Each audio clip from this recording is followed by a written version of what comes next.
¿Cómo están? ¿Cómo les va? Bienvenidos a No Somos Nada, el podcast internacional de Canal 13 con eventuales sobrevuelos sobre la actividad nacional. Y si me permiten, estamos muy felices hoy. Los temas son temas duros, pero hoy estamos felices. Cumplimos junto a ustedes 52 semanas, o vale decir un año. Y entonces vamos a tener un programa en el que evidentemente vamos a hablar de lo que está pasando, pero también vamos a tratar algunos temillas que se quedan por ahí, que a uno lo dejaron impactado, cosas que faltaron, vivencias, chascarros no le prometemos porque aquí no contamos los chascarros. Pero lo primero, antes de ir con Paz, que usted ya escuchó su risa, sea agradecerles la permanencia, agradecerles la preferencia, contarles que el nombre alude a que no somos parientes con Paz. Pero también el nombre alude a una humildad que necesitamos tener para mirar el mundo. No somos nada significa que ante todo lo que pasa, primero nos asombramos, después tratamos de explicarlo. Doña Paz, ¿cómo le va? ¡Feliz cumpleaños! Feliz cumpleaños común, querido no variante. La verdad es que lo hemos pasado muy bien en estos 52 capítulos. Realmente no sé cómo pasó un año. Se nos pasó volando el tiempo. Año que tuvo episodios que fueron de alto calibre. De alto drama. Explicaciones que tuvimos que dar, gente que se molestó con lo que le dijimos, gente que nos apoyó. Y hoy vamos a comenzar para ir a manteles, como dicen los españoles, aclarando que nuestras opiniones no representan necesariamente la línea editorial de Canal 13, diciendo que nuestras opiniones nos saluden personalmente. Y vamos a tratar 32 o 33 días para ser bien exactos,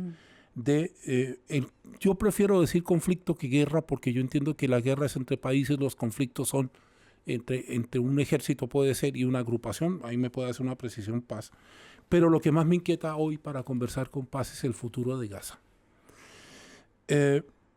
Yo quiero abrir la conversación planteándome si es que la comunidad internacional va a seguir aceptando que un ataque terrorista, jamás es una organización terrorista, lo he dicho 51 con lo que acabo de decir, puede desencadenar una represalia de esa magnitud sobre un pueblo. Y estoy diciendo que Israel tiene perfecto derecho a defenderse de un ataque terrorista, y lo que sí estoy estableciendo, y no solo lo he dicho yo, lo ha dicho el secretario de la ONU, lo han dicho muchísimas organizaciones en el mundo, es que la desproporción de esto nos permite empezar a reflexionar. ¿Qué va a pasar con Gaza? ¿Qué va a pasar con Gaza, Paz? Es una buena pregunta. Yo creo que hay que pensar en el corto plazo y en el largo plazo. En el largo plazo me parece inevitable que ojalá lo más pronto posible, claro que después de esta guerra, se produzca ese empuje para la causa de la autodeterminación palestina y que los palestinos puedan tener su territorio, que incluye Gaza e incluye Cisjordania, como bien se sabe. Eso respecto en el largo plazo. En el corto plazo, habrás visto, Carlos, el anuncio de que Israel planea quedarse controlando el territorio por un tiempo, luego que haya cesado su acción bélica. Y la verdad es que eso es un poco preocupante porque obviamente para la población de Gaza esto les trae reminiscencias del pasado, de haber perdido el territorio que les corresponde. Entonces, la verdad es que eso no parece, a pesar de que ha sido un anuncio ya hecho por Israel, no parece generar apoyo de su aliado principal, que es Estados Unidos, porque de hecho el tono de Estados Unidos, que uno lo puede revisar de los pronunciamientos del secretario Blinken y de otros portavoces, es cada vez más duro contra Israel, en el sentido de marcar líneas de que lo que se está haciendo hoy no está bien. A mí eso me llama mucho la atención. Yo no había visto un aliado marcando tanto al otro en ninguna guerra que yo conozco. Yo tengo una percepción con respecto al tema de la ocupación, y la historia me acompaña. Nunca en ninguna parte del mundo una ocupación ha surtido los efectos que el ocupante quiere. Cuando un país pierde una guerra y lo ocupan, y estoy hablando de país, quien ocupa, la potencia ocupante, que ese es el término jurídico que corresponde, siempre deja instalado un gobierno que le va a ayudar, entre comillas, a sobrellevar este periodo de regreso a la normalidad. Voy a dar un solo ejemplo. Estados Unidos ocupó Irak. Lo que Irak le dejó a Estados Unidos fue un desastre. En algún punto en las guerras del siglo pasado, hace 2 siglos, algunos países ocuparon completamente la mitad de otro país y dejaron gobiernos títeres instalados. Creo que lo que Jerusalén no entiende es que el tema de, voy a buscar una palabra que no sea tan fuerte, el tema de eliminar, porque a Jerusalén le gusta erradicar, el tema de eliminar una organización terrorista no es tan simple como ir y destruir el territorio y ocuparlo. Porque eso es un sojuzgamiento. No toda la población es terrorista. Eso es un punto que me inquieta. Pero el que más me inquieta, además de ese, es que me da la sensación que el primer ministro de Israel, el señor Netanyahu, no está escuchando a nadie, sino a él mismo y a quienes con él quieren esa solución. Y voy a hacer un punto aquí. Esto no es nuevo en la relación de Israel con la autonomía palestina y con los palestinos en general.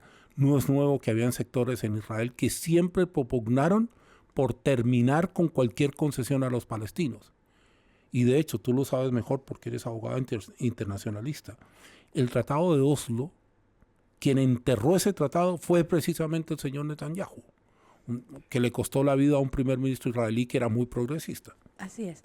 Bueno, la verdad es que yo creo que también lo mencionamos ayer en Foco, que el programa que hicimos con Ivana, que a un mes y un par de días de haber comenzado la guerra, el saldo de víctimas en el lado de Gaza es tan grande y las voces que se alzan contra el que esto continúe son tantas que lo que realmente llama la atención es cómo Netanyahu se resiste a considerar la fuerza de esa opinión internacional, número uno. Y lo otro es que, bueno, ¿cómo podría también sobrevivir Netanyahu si las voces al interior de Israel son también cada vez más fuertes en contra suya? Es decir, por ejemplo, Haaretz, que es el medio israelí más conocido fuera de Israel, casi todos los días está llamando a que Netanyahu deje el poder, porque el problema de las acciones de Netanyahu no solo es que generan esta enorme cantidad de bajas en el lado gazatí, donde obviamente Hamas y Gaza son cosas muy distintas, número uno. Uh-huh. Pero el otro problema es que ¿quién está pagando también las consecuencias de eso? Son de alguna manera víctimas también de Netanyahu, son las comunidades judías en todo el mundo. Porque esas comunidades judías están recibiendo ataques. Por ejemplo, ayer hubo un ataque a una comunidad judía en Brasil, han habido ataques en las comunidades judías, por ejemplo, en Concepción, donde una sinagoga fue vandalizada, en el Instituto de Estudios Judaicos de la Universidad de Chile, y eso está realmente comenzando. Creo que las propias comunidades judías, que en su mayoría tampoco estaban a favor de Netanyahu antes de la guerra, ahora con mayor razón no creo que estén apoyando lo que está sucediendo. De hecho, cada vez más hay protestas de las comunidades judías en todo el mundo diciendo no en mi nombre, yo no estoy de acuerdo con esto. A ver, yo creo que una de las etapas más terribles de la historia de la humanidad fue la persecución a los judíos. Perseguidos por su religión, por sus ideas. Dejémoslo ahí. No en mi nombre significa que yo no voy a aceptar, y estoy hablando a título estrictamente personal, porque es mi opinión, no acepto que una sinagoga sea vandalizada en ninguna parte del mundo. No acepto que una comunidad sea juzgada por las acciones de sus gobernantes en ninguna parte del mundo. Pero sobre todo, en el caso de los judíos, yo tengo muy fresco lo que pasó en la Segunda Guerra Mundial. Y tengo muy fresco cómo la gente cerró los ojos y dijo esto no está pasando. Si esta guerra o esta agresión, si usted quiere, o esta represalia, que es la palabra más correcta, ordenada por Netanyahu contra Hamas, la organización terrorista Hamas, pero que afecta a civiles palestinos, produce pogroms o pogromos, que es la traducción española, me gusta más la otra, en todas partes del mundo, algo está fallando.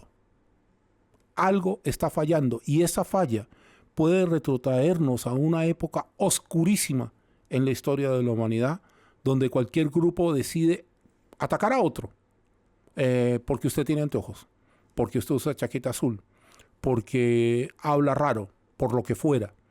Y curiosamente, en el imperio de la fake news, que fue el tema del capítulo pasado, cada vez en mi escritorio internacional yo comienzo a recibir más imágenes de brotes antisemíticos en todas partes del mundo.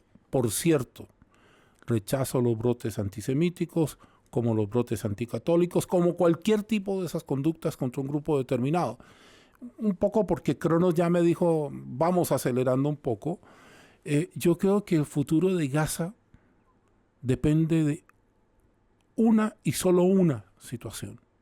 Que Israel entienda que tienen que haber dos estados, que el mundo entienda que tienen que haber dos estados, y que ese nuevo estado, que seguramente será Palestina como estado, sea capaz de garantizar que las conductas extremas no se van a repetir, pero eso también se aplica para Israel.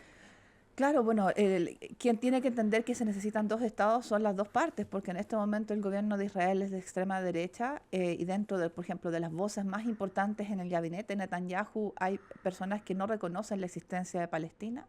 Y del mismo modo Hamas, el objetivo de Hamas y de los socios de Hamas es eliminar completamente a Israel. Y no solo a Israel, sino también a los cristianos que también somos infieles. Entonces, para ellos Israel no tiene derecho a existir. Mientras que para la autoridad palestina, debilitada y todo, la autoridad palestina consigue que Israel pueda existir.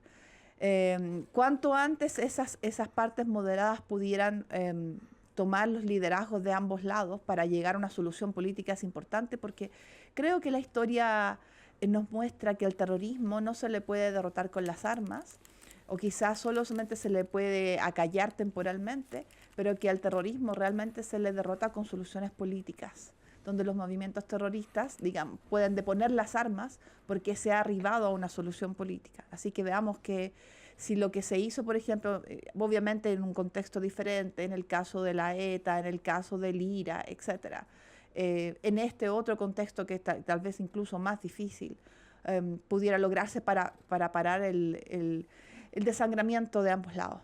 Antes de que se me olvide, cuando un ministro de Estado de cualquier país invoca el uso de energía nuclear o una bomba atómica para resolver un problema, ese gobierno está en severos problemas. Más allá de que hayan apartado al ministro en cuestión, está en severos problemas. Oiga, viajemos de Tel Aviv, es el aeropuerto de Ben Gurión, a una escala que siempre uno tiene cuando viaja desde Israel rumbo hacia las Américas. Vamos a ir a Madrid, a España. Churros. Churros, tapas, jaleo. Bueno, dejando eso, usted nos perdona, estamos de ánimo festivo, es un año. Pedro Sánchez, finalmente, el presidente en funciones, consiguió un acuerdo con Junts de Cataluña que establece que ellos van a facilitar el ascenso o la confirmación de Pedro Sánchez como presidente del gobierno español. Hasta ahí uno diría, mire qué buen político, Sánchez logró esto. Pero parece que el precio es bastante más caro de lo que uno piensa y que hay sectores españoles muy molestos con este acuerdo, que contempla que en algún minuto va a ser promulgada una ley de amnistía prácticamente inatacable, de tal manera de terminar con el problema que tiene el señor Puigdemont, que está fuera de su país. Hace muchos años que está. Está en Bruselas, pero también le permite a Sánchez gobernar. Y yo siempre me hago una pregunta. ¿Cuál es el precio del poder? Una buena pregunta, Carlos.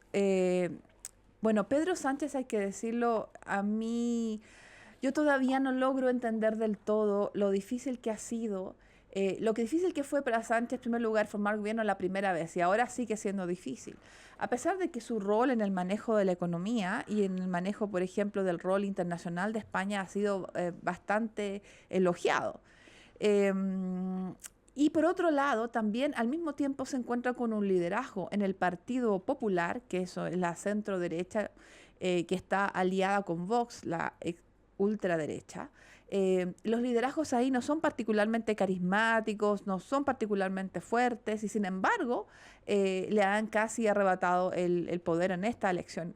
No logró formar gobierno el señor Núñez Feijóo y la verdad es que este acuerdo logrado por Sánchez, que es no fue el primer candidato para formar gobierno. Porque no había ganado la elección tampoco. Exacto, sino que el segundo va a resultar muy controvertido.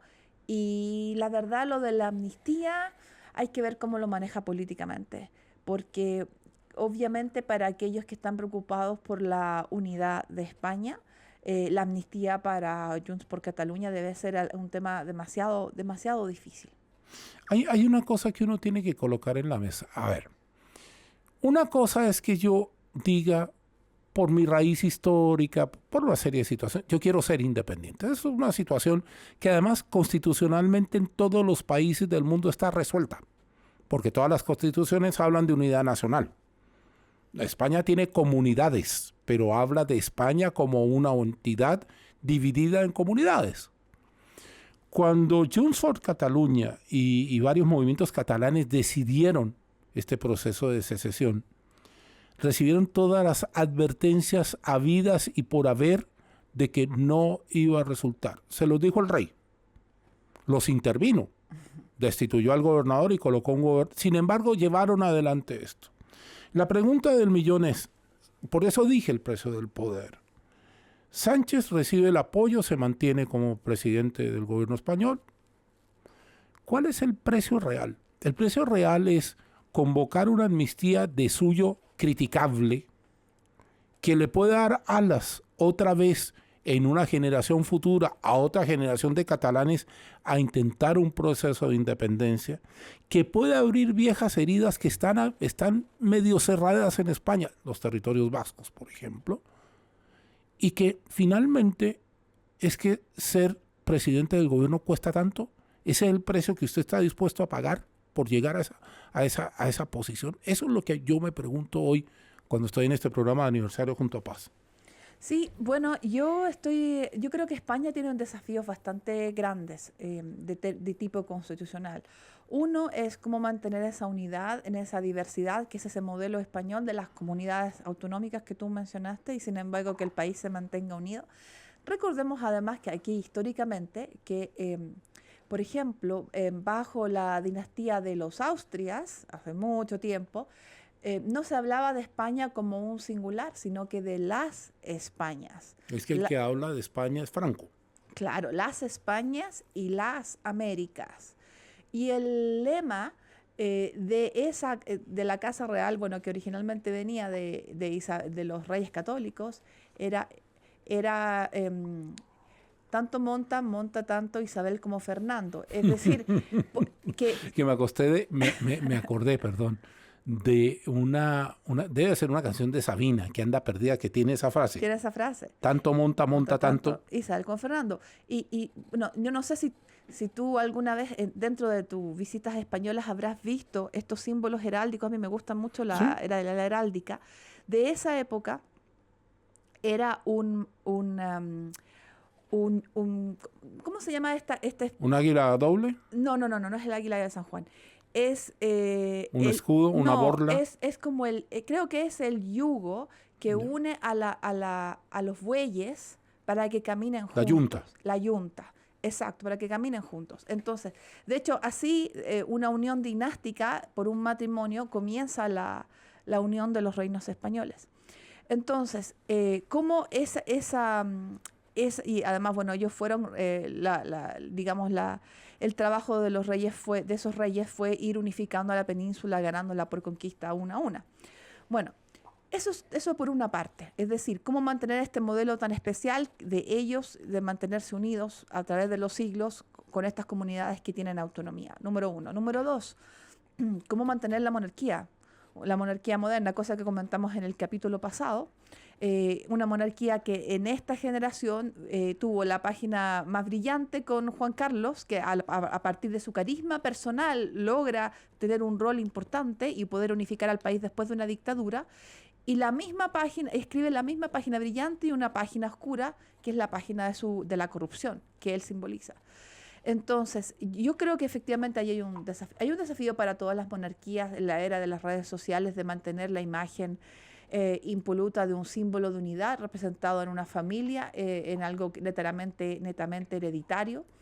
Y eso es un desafío grande para un país viejo y un país que ahora quizá no está acompañado por ese carisma que acompañó en la época dorada al padre, en la actual monarquía. Y las descendientes, la futura reina todavía es muy chiquitita como para que se pueda decir algo de ella. Yo creo que siempre es un desafío, cosa de preguntarle, por ejemplo, al rey Carlos, que esta semana fue a hacer su primer discurso al Parlamento entre gritos de "Not my king", él no es mi rey. Lo que pasa es que cuando tú heredas el poder de una figura grande, le pasó a Juan Carlos, cuando tuvo que ir con el intento del coronel Tejero y salir en la televisión pública española diciendo yo defiendo la democracia, dejando por puertas a un lado enorme de españoles que no quería la democracia, que creía que Tejero, que irrumpió en las Cortes y disparó, iba a solucionar el problema. Le está pasando a Felipe VI. Su padre, con todas las oscuridades que tiene, era un tipo muy querido. A Carlos le está pasando lo mismo, pero el problema de fondo aquí es que la política no puede tener como costo pactar sobre cosas que son impactables. Y ojo, esto no me coloca a mí como enemigo de la independencia de los catalanes, ese es problema de ellos, no es mi problema. Mi problema es señalar que hay cosas que de principio de suyo son impactables. Yo puedo llegar a un acuerdo político, acuerdos políticos ha habido, tú lo mencionaste, hubo con el IRA, hubo con la ETA, hubo en Colombia con las FARC, pero son acuerdos que cuesta un montón impulsarlos y materializarlos, pues esto es un tema político, no es un tema de armas. Y bueno, y Escocia, ahora que mencionamos el Reino Unido, Escocia tuvo un acuerdo para hacer un plebiscito legal acerca de su independencia. Correcto. Y fue, digamos, una solución legal al intento de independencia de Escocia. Ahora, yo para ir cerrando esto, porque tenemos 2 capítulos más de programa, sí me quedo pensando en una situación. ¿Será que este siglo XXI, año 23, es marrullero como Cambalache, mi tango preferido, que le coloca a la gente alternativas en las cuales la gente tiene que decidir entre el poder y la gloria o el deber cumplido, y parece que el poder y la gloria son más atractivos que el deber cumplido? ¿O no? Está un poco filosófica tu reflexión para que la abordemos ahora, pero yo creo que, ¿sabes qué? A mí me interesa muchísimo España porque creo que además España fue un modelo de transición para otras democracias, entre ellos la nuestra, que tiene también muchas cuentas por saldar. Por ejemplo, el hecho de que tantos años después de la guerra civil muchas familias no sepan dónde están enterrados sus fallecidos, sus parientes. O el hecho de que tantos años después de la guerra civil haya un grupo que tenga los símbolos del franquismo como parte de su día a día. Sí, así es también. Así que bueno, yo creo, dejémosla ahí en barbecho a España querida y nos comemos churros en el próximo capítulo y vemos qué pasa con ese acuerdo y la reacción que habrá a él. ¿Primera clase o ejecutiva superior? Le doy para escoger. La ejecutiva superior, obvio. Bueno, yo como voy a volar en una aerolínea que es la mía imaginaria, tengo primera clase. Aerolínea Zárate. Aerolínea no está malo. No somos nada, somos Aerolínea Zárate. Bien. Muy bien. Buenos Aires está revolucionada. Ojo, que esto no es un tema que tratemos habitualmente, pero los Swifties tienen loca Buenos Aires. Taylor Swift, entiendo que se presenta hoy, mañana y pasado en Buenos Aires, en el Monumental de River. 240,000 personas van a ir a ver en directo en 3 días a Taylor Swift. Hay gente que compró entradas para los 3 conciertos. Gente con muchos recursos. Sí, pero bueno. Un concierto que por sí mismo, el tour mundial de esta artista de los Estados Unidos produce $1,000 millones en ganancias. Pero los estimados de Buenos Aires, Argentina, en los negocios paralelos, hotelería, gastronomía y tal, están hablando de por lo menos $100 millones. ¿Por qué lo traemos a colación? Para la economía argentina que está tan deprimida. Y vamos a ver a cuánto está el dólar. Ya. Además de Argentina vamos a tener que hablar la otra semana de nuevo. No, ¿a dónde viene esta reflexión? A que crecientemente son más las capitales que están buscando ser polos de atracción para que estos artistas vengan a actuar por la cantidad de inversiones que se dan. Y ya no estamos hablando de artistas, estamos hablando de negocio.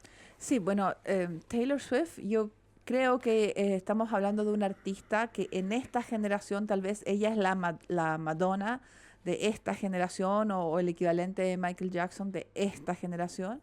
Y bueno, ciertamente sí, ella es por sí misma, yo creo que una gran industria, porque fuera de la música, por ejemplo, en Chile, ella no llegó, a pesar de que el presidente Boric se lo pidió, pero entonces los fans de Taylor Swift en Chile deben contentarse con ver una versión fílmica de su concierto en los cines. Oír.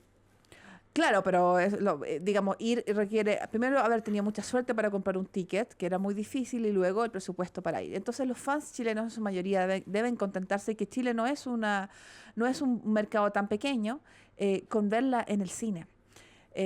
Al estilo, hay pocos artistas que hacen de sus conciertos una película, como los Beatles o quizás los Spice Girls. Entonces, a mí me llama mucho la atención que en esta época donde obviamente hay muchos conciertos que se realizan de forma virtual, etcétera, el hecho de verla en vivo genere un interés tan grande. Yo, por supuesto, yo puedo decir que a mí me gusta ella, la encuentro una artista extremadamente talentosa, tiene la gracia además que ella compone sus canciones, no se las escribe nadie, son de ella. Es una chica además que se movió desde el country, de una música que es de nicho, al mainstream pop, que eso también tiene su mérito. Y ella es además una persona que defiende que la creatividad de una artista mujer pueda, por ejemplo, utilizar su propia historia personal, su propia vida en sus canciones. Ella dice, si esto lo pueden hacer los artistas hombres, yo no veo por qué se me critique que yo lo haga como lo hace cualquier otro cantautor. Porque quizá la reflexión que uno sí puede hacer hoy, más allá de las, como decimos en chileno, las lucas, los dólares, la plata, cuánto ganó, cuánto perdió, cuánto costaba, es que esta generación sí ha tenido una ventaja sobre las anteriores. Ha tenido artistas que en algunos momentos toman posiciones que tienen que ver con cambios sociales. Mientras durante mucho tiempo en el mundo se dijo que el arte era para divertirse, y aquellos que tomaban posición con respecto al arte eran vilipendiados de todas partes. Sí. Ahora nos parece normal que un artista diga, yo defiendo los derechos creativos de la mujer, yo defiendo mi papel de mujer como mujer que representa a muchas más mujeres. Y ese cambio a mí me parece que es súper importante. Es un poquito también lo que ha reivindicado Shakira.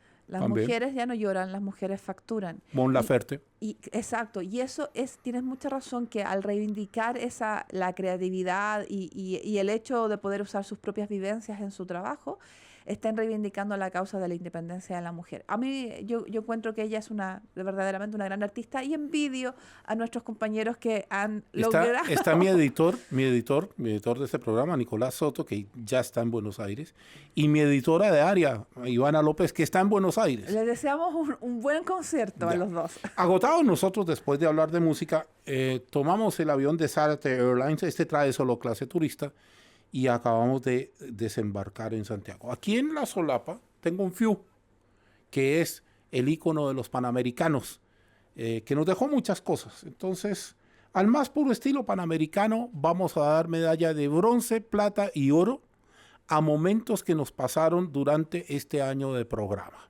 Le cedo, doña Paz, que usted otorgue una medalla de bronce.